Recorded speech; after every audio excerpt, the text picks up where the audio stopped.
Të dashur shqiptar, sot kam mësuar se trupat e Napoleon Bonapartit morën pjesë në mënyrë aktive për të çliruar Epirin nga shqiptarët.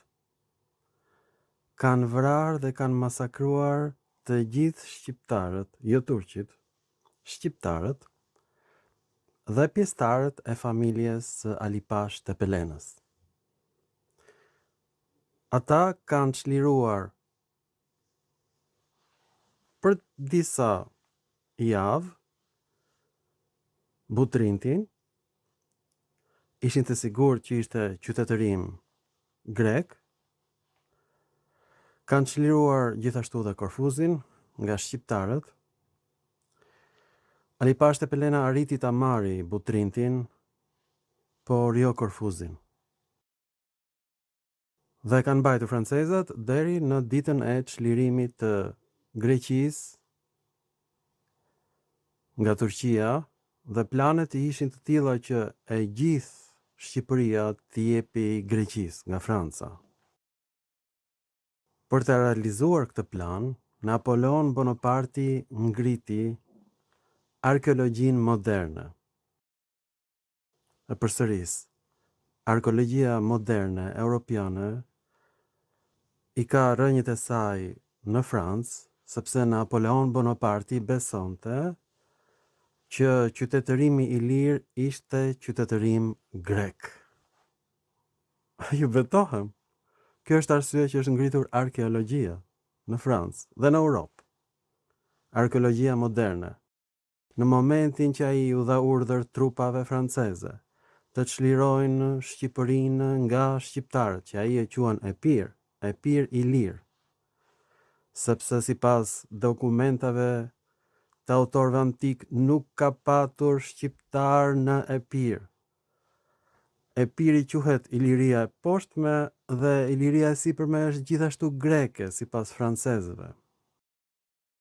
I gjithë gadishulli ilirik është grek sipas francezëve. Dhe në të njëjtën kohë që ai sulmon Epirin për ta çliruar nga shqiptarët, jo nga turqit, e përsëris. Do shikoni dokumente që jo nga turqit, nga shqiptarët. Do më thënë pastrim etnik i gjithë Shqipërisë nga shqiptarët. Në të njëjtën kohë ai ngre fushatën Gjoja ushtarake, por është fushat arkeologjike në Egjipt, sepse ishte i bindur Napoleon Bonaparti që pellazgët ishin pikërisht helen. Është vërtet, janë helen pellazgët. Napoleon Bonaparti kishte të drejtë. Është vërtetuar që janë helen, janë gjetur mbi shkrime helene në piramidat e Egjiptit nga francezët. Ky ishte qëllimi i tij, për të vërtetuar që qytetërimi egjiptian është me origjinë helen, por nuk është e vërtetë. U zbulua që nuk është e vërtetë. Por kanë qenë atje pellazgët ose helenët. E kanë pushtuar Egjiptin përkohësisht, janë gjetur mbi shkrimet e perëndis Zeus në piramidat e Egjiptit. Në vitet 1100 para erës sonë, në momentin kur u shpërbë i gjithë qytetërimi i lashtë egjiptian dhe sirian, edhe hitit. Tani, francezët, për ta justifikuar veprimtarinë e tyre të mëvonshme në Shqipëri, deklarojnë që janë në kërkim të qytetërimit pellazg. Kështu lindi fjala pellazgji. Është një justifikim, një mashtrim i francezëve për të bërë kërkime arkeologjike në Shqipëri. Deri në ditët e sotme është eufemizëm fjala pellazg. Pellazg quhen një dialekt ose disa dialekte helene të folura në Iliri. Kjo është pellazgjishtja që ta dini ju. Fjala pellazg është përdorur nga Homeri për një gjuhë të ngjashme me greqishten, por jo greke. Dhe këtë kanë kuptuar francezët, dhe në dokumentat e tyre thonë që këta janë pellazg. Ekipi shqiptar që me periudhën e krijimit të rilindasve thot që pellazgët janë shqiptar. Por këtë thon shqiptarët. Francezët thon pellazgët janë grek. Tani përse thon francezët që pellazgët janë grek, që ta kuptojmë, nuk e shpikën nga koka. Do të tregoj unë zbulimet e tyre arkeologjike që kanë bërë ata dhe nuk janë zbulime arkeologjike të Hasan Cekës, por janë zbulime arkeologjike franceze, zbulime arkeologjike posaçërisht për të vërtetuar që pellazgët janë grek. Tani është thjesht çështje terminologjie, quaj si duash ti, grek, shqiptare, francezët thonë këto janë tekste greke të gjitha. Tani kjo nuk flitet në gjuhën e përditshme, këtë nuk e gjen as në literaturën shkencore. Dhe duhet t'rregoj një emër të jashtëzakonshëm, quhet hadista. E nuk e gjen këtë emër hadista në asnjë dokument, në fjalorin indo-europian nuk e gjen, madje këtë emër nuk e gjen as në literaturën greke. Është një emër shumë i fshehtë, hadista. Po çfarë rëndësie ka emri hadista, do thoni ju? E pra ky emri hadista gjendet në të gjitha territoret ku kanë qenë të ashtu quajturit pellazg. Është një emër specifik pellazg, hadista. Grekët e kanë fshehur origjinën e këtij emri në një faqe interneti që quhet Trimegistos. Dhe atje du të paguash 1200 euro për t'u futur si antar që ta lexosh këtë që do ju tregoj unë tani, falas. Pra, ju kam kursyer sot jo vetëm 1200 euro, por ju kam kursyer origjinën e pellazgëve. Tani, si e bëra unë këtë zbulim? Hasan Ceka deklaron në dezertacionin e tij në Austri që këto mbishkrime nuk janë pellazge, por janë greke. Neritan Ceka deklaron në të gjitha punimet e tij shkencore, në shqip, në frëngjisht, në të njëjtën kohë, që këto janë mbishkrime greke, të gjetura, të gjitha, në Shqipëri, në Dalmaci, edhe në Kosovë, janë greke. Kështu thot Neritan Ceka, të njëjtën gjë thot Olgita Ceka. Mbesa Hasan Cekës, vajza Neritan Cekës. Po ç'bëhet kështu? Pra është thjesht terminologji. Mund ta quash ti këtë gjuhë pellazge, mund ta quash të gjuhë greke, helene, ilire. Ta shikojmë bashkë ç'është ky emër, ç'është kjo pellazgjimore. Francezët thonë pellazg me qëllim. Neritani, Hasani, Olgita thonë janë grek, po me shkrim. Në televizion thonë që janë ilir. Pra, mënyra se si thot Neritani që këto janë ilir, është identike me mënyrën si thot çdo ekip francez që këto janë pellazg. Pra s'ka rëndësi se si e quan ti këtë gjuhë. Shqiptarët, deri këtë moment që po bëj unë tani këtë film, antarët e familjes sime, kushërinjtë e mi, kujtojnë se ekipet arkeologjike franceze duan të mbrojnë shqiptarët. Mirë po kur pash synimet e sakta të Napoleon Bonapartit për krijimin e shteteve ilire, përfshi dhe slavët. Ashtu i quhen ta ilir, që ta dini. Kështu lindi dhe lëvizja pan-ilire në Kroaci, por ishte me hile edhe për kroatët, dhe kroatët e kuptuan, nuk e përdorin më fjalën ilire, e kuptuan qëllimin francez. Qëllimi francez ishte ky, të rikrijohet iliria e madhe, pellazgjia greke. Kjo është pellazgjia të dashur shqiptar, ëndra e Napoleon Bonapartit. Dhe francezëve dhe sot e kësaj dite që nderojnë me urdhër të kalorësit të lartë Ismail Kadaren dhe përkrahin atë. Po ti lexoni veprat e Kadares, janë të fshehura të gjitha këto ide që po ju them unë, dhe pjesërisht këto ide që po them unë i ka nuhatur Fatos Lubonja. por ju nuk e kuptoni Fatos Lubonjën. Çfarë ka zbuluar ai? Ai ka zbuluar diçka të lemeritshme në veprat e Kadares, diçka të fshehtë. Kadareja ka mësuar pikërisht këtë që po e them unë, kush janë pellazgët, por nuk i na e kanë thënë neve, sepse ne do ta urrenim Kadaren dhe do merrim të gjithë librat e tij dhe do t'i hidhnim në zjarr. Pra atë që ka bërë Kadareja. Kadareja na ka gënjur neve, është përpjekur të thotë që ne jemi të lashtë, ne jemi i lirë, ne jemi origjina e qytetërimit, por po të lexosh veprat e tij me kujdes, janë pikërisht këto elemente të ideologjisë franceze që Gadishulli Lirik ose Gadishulli Pellazg është si kulturë me origjinë helene. Dhe tani do sjell unë dokumentat franceze të lemeritshme. Gjatë gjithë kohës ata thonë që këta janë Pellazg, këto mbi shkrime janë Pellazgë. Neritani thot me shkrimi janë greke, me gojë thot janë ilire. Tashi, ç'është kjo lemerit? Tashi ç'a kanë gjetur francezët? Unë këtë e kam zbuluar krejt rastësisht, e kuptoni apo jo? Komplet rastësisht, në një faqe interneti të fshehtë greke, ku duhet të paguash 1200 euro për të mësuar këtë që po e them unë tani. Do lemeriteni. Të dashur shqiptar, sot do të mësojmë me emrin e bukur hadista se çfarë janë pellazgët. Pra, ky emër hadista ka ardhur nga një mbiemër në gjuhën dorike.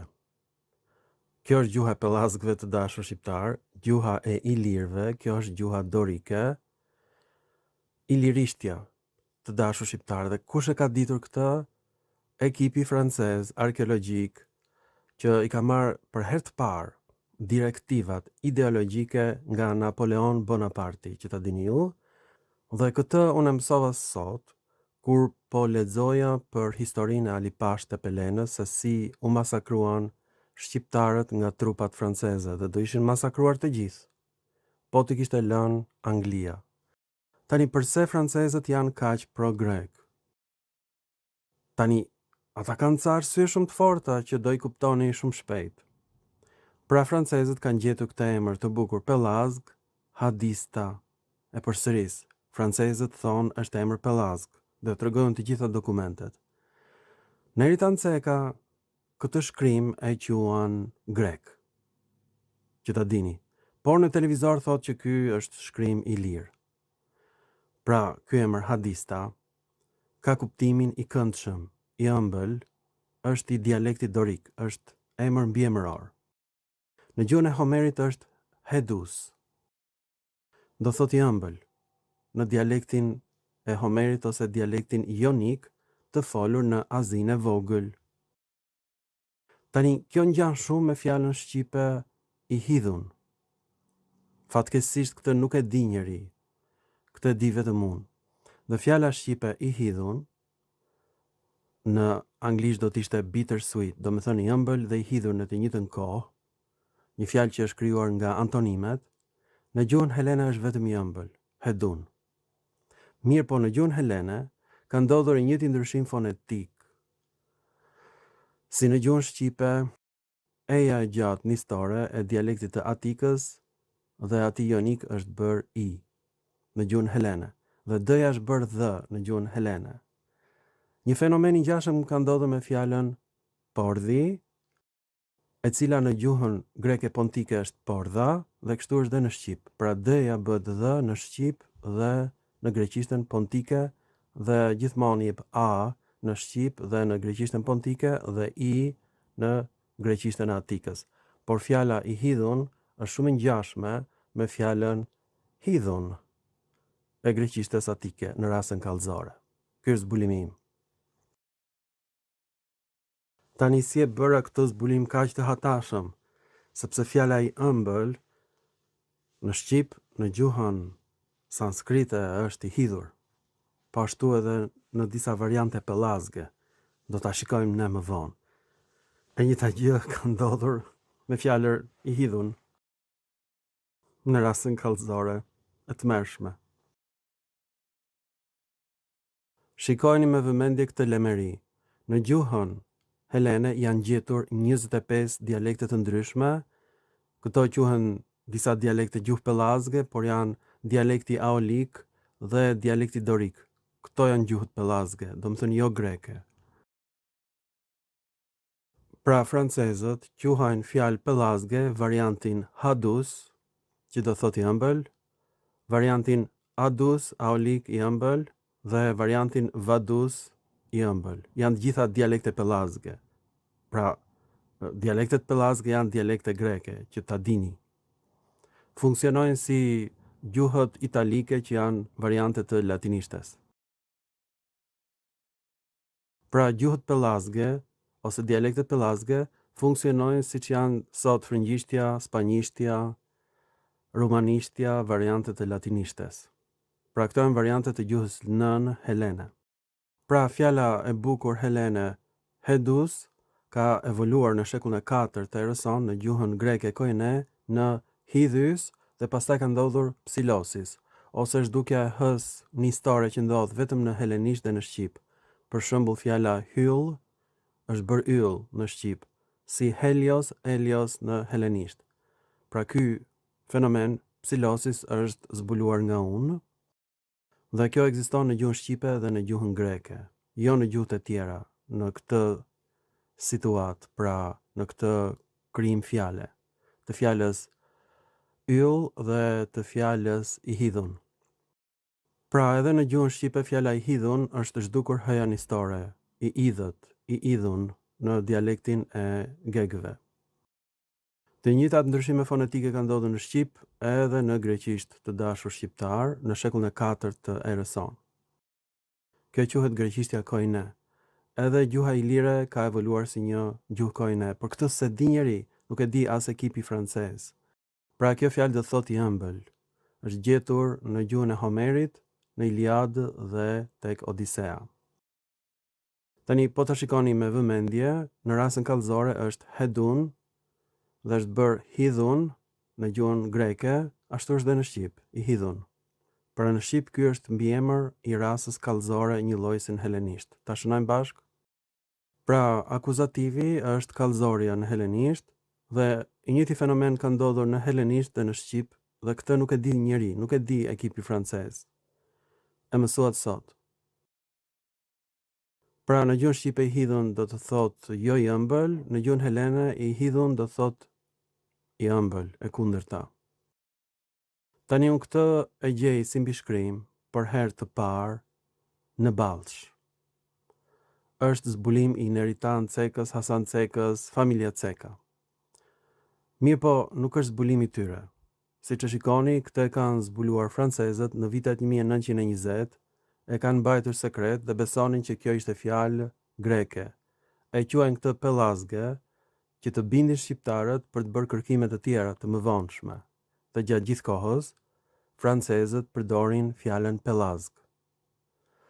Ky mbishkrim është në gjuhën greke të dashur shqiptar, pra mbishkrimet ilire janë në greqisht dialekti dorik.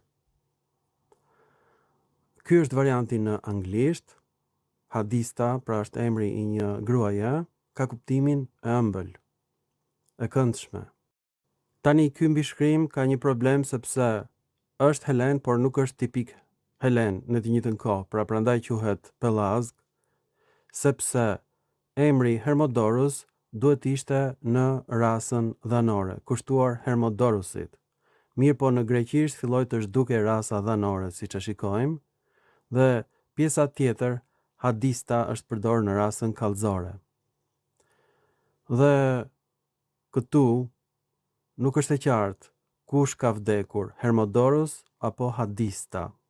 Dhe meqense emrat e tjerë dhe mbiemrat janë të gjitha në rasën kallëzore, për shembull Synbion është në rasën kallëzore, Eton ke është në rasën gjinore, ka kuptimin 25 vjeç, dhe Mnemes Harin ka kuptimin në kujtim të, pra meqense të gjitha janë në rasën kallëzore, këto emra, atëherë kemi të bëjmë me mbishkrimin për një grua të vdekur. Pra nuk është e qartë që kjo është një grua. Ky është emri i një gruaje.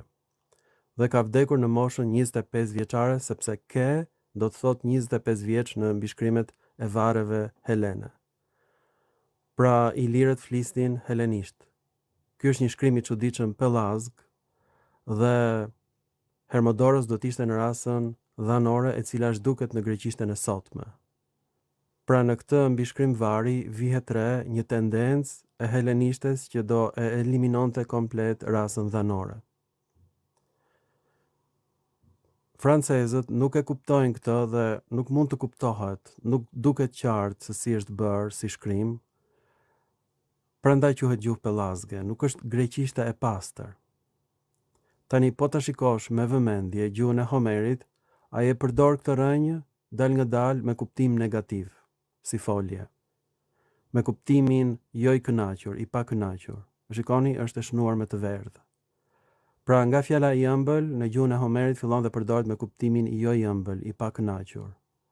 Prandaj në shqip ka marrë kuptimin i hidhur. E tmerrshme.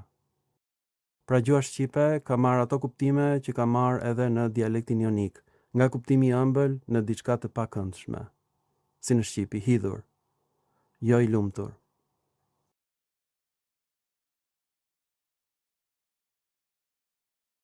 Tani arkeologët francezë kanë gjetur këtë në 17 vende të ndryshme, fjalën hadista. Është emri një personi që vjen nga mbiemri i ëmbël në dialektin dorik, që ata e quajnë pellazg, do të thënë jo grek atik, por grek gjithsesi. Është e lidhur me gjuhën shqipe, francezët edhe sot kësaj dite nuk e dinë. Ata janë të bindur që pellazgët janë grek. Por gjuha pellazge, pra gjuha dorike, ka dhënë fjalë në gjuhën shqipe, si për shembull fjala miza nga gjuha e Cakonias, myza. Fjala ujë në gjuhën e Cakonias, ujë të shqip, uvata në gjuhën e Cakonias. Fjala pordhi, gjuha tikës ka dhënë pordha në gjuhën e Cakonias dhe greqishtës pontike edhe në shqip. Francezët këtë nuk e dinë, edhe sot e kësaj dite. Këto janë zbulime që kam bërë unë, mbas krijimit të fjalorit të gjuhëve indo-europiane, krejt rastësisht lexoj në internet për trajtimin e keq të banorëve të Cakonias nga qeveria greke, sepse ata mendonin që gjuha e tyre ishte e ngjashme me gjuhën shqipe, arvanitase. Dhe dyshonte gjuha greke zyrtare se ky ishte një variant arvanitas, gjuha e Cakonias, ose ndikuar nga gjuha arvanitase. Nuk e dinin që ka fjalë të përbashkëta të trashëguara gjuha e Cakonias dhe gjuha shqipe. Pra gjuha e Cakonias është e tipit dorik, ose tipit pellazgjik, siç thonë arkeologët francezë. Dhe është gjetur kjo fjalë hadista në të gjitha vendet pellazge. Do të shikojmë bashkë. Kudo ku ka patur pellazg, do me thënë grek sipas francezëve, janë gjetur mbishkrime varesh të një gruaje hadista. Kjo nuk gjendet në fjalorin e gjuhëve indo-europiane. Por nuk gjendet asnjë autor i lashtë helen. Kjo është gjuha e njerëzve që e flasnin një greqishte të panjohur, e përsëris. Kjo nuk është përdorur si emër as nga Homeri, as nga Sofokliu, nga asnjë autor i lashtë helen. Është gjuhë njerëzish që bëjnë mbishkrime varesh të një gruaje hadista. E pra kjo hadista do thotë ëmbël në dialektin dorik, dialekt pellazg. Përkon me fjalën i hidhun në shqip, në rastën kallëzore, zbulimi im. E jashtëzakonshme. Të dashur shqiptar, këto janë zbulimet e ekipeve franceze në të gjitha vendbanimet greke të gjendura në Gadishullin Ilirik që ta besojnë që është emër helen. Fjala Ilirik, këtë mendojnë francezët, dhe të gjitha këto dialektet trake, dialektet pajone, dialektet ilire, ata i quajnë gjuhë pellazge, nënkuptojnë gjuhë greke, që ta dini, me 100%. Dhe tani do të shikojmë një nga një. Kjo është hadista e gjetur në Oropia, Bojotia. Kjo është hadistas e gjetur pra në rasën gjinore, është ky emër, në Thesali, në Pelazgiotis. Pra këtu është zemra e Pelazgjis. Flitej një greqishte e çuditshme e dialektit dorik dhe aolik.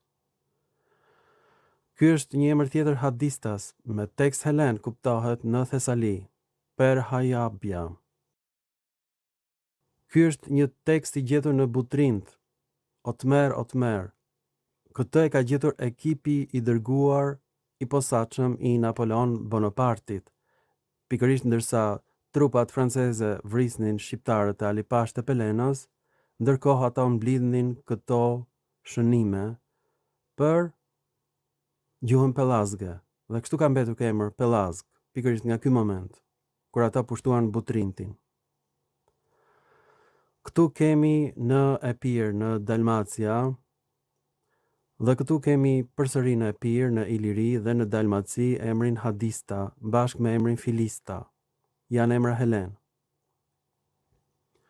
Përsëri është gjetur një emër tjetër në Butrind, Hadista, do më thënë një pllak vari, me një grua që quhej Hadista.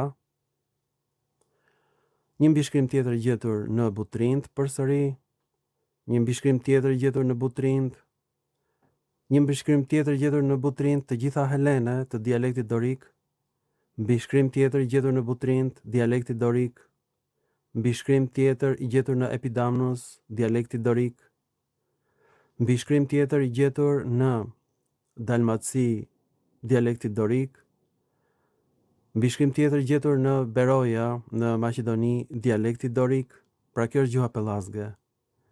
Një mbishkrim tjetër gjetur në Maqedoni, dialekti dorik, fjala Adista. Një tjetër mbishkrim grek i gjetur në Maqedoni, dialekti pellazg sipas francezëve, po kjo është dialekti dorik. Një mbishkrim tjetër gjetur në Bullgari, që quhet Thraki dikur dhe Moezia e poshtme. Dhe një tjetër Hadista e gjetur në Kret. Të gjitha janë të gjetur nga ekipet franceze, të gjitha quhen mbishkrime pellazge të dialektit dorik. Të dashur shqiptar, inteligjenca kompjuterike ka zbuluar që dizertacioni i Hasan Cekës si gjuhë është shumë e ngjashme me Edmond Budinën.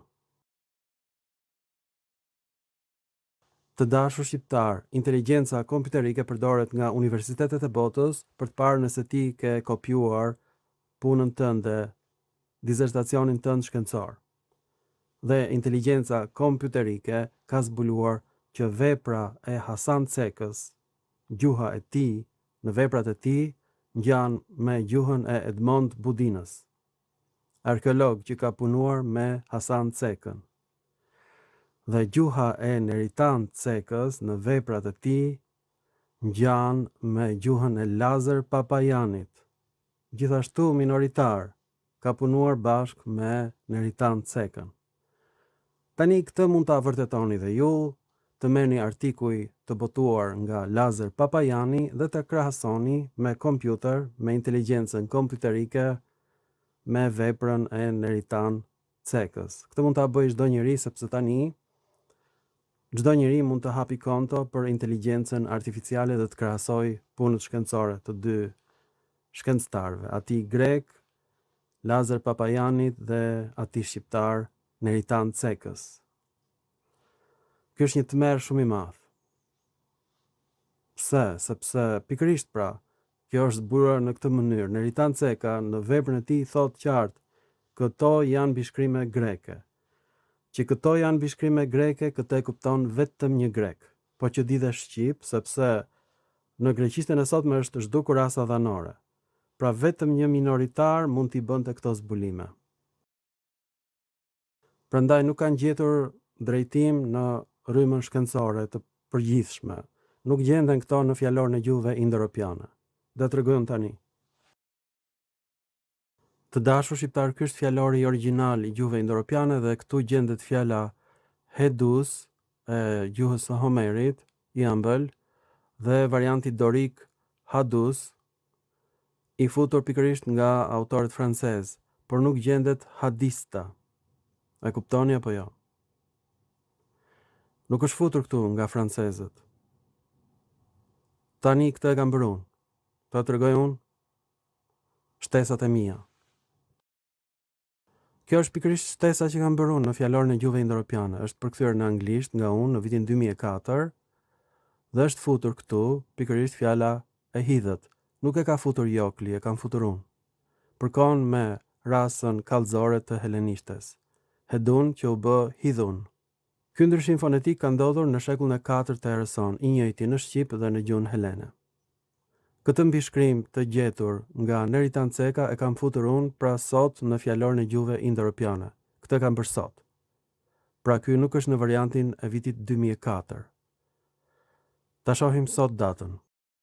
Data sot është 5 prill, ditë e shtunë, viti 2025, ora 10 e darkës.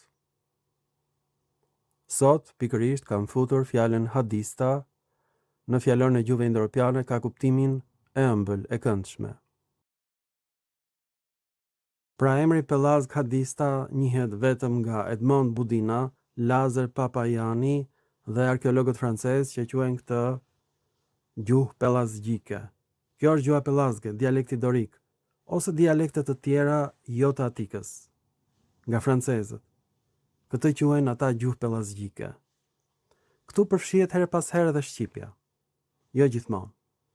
Fjala myza, e gjithë nga unë, fjala ujëtë, ivata, në gjuhën e Cakonjas, fjala porda në gjuhën e Cakonjas, fjala dhjamë në gjuhën shqipe, në gjuhën e Cakonjas është me dhe, dhe-ja bët dhe në shqip, në gjuhën e Cakonjas. Fjala dhjetë bëhet me dhe, vetëm në shqip dhe në gjuhën e Cakonjas, të dashur shqiptar. E kuptoni apo jo? Gjuha shqipe ka evoluar si një dialekt helen, që ta dini, përfundimisht. Por ilirët shkruanin në gjuhën helene dialekti dorik, u mësua sot, përfundimisht, e kuptuat. Kjo është e tmerrshme. Kjo është për të qartë. Kjo është gjuha pelazgjike. Këtë e din vetëm minoritarët shqiptar dhe arkeologët francezë. Nuk ka hyrë kjo akoma në gjuhësinë e universiteteve të Europës, po do hyjë shumë shpejt, pikërisht sepse këto filma po i shikojnë të gjithë. Edhe ju, po i shikojnë edhe armiqt e Shqipërisë, që janë francezët, që ta dini.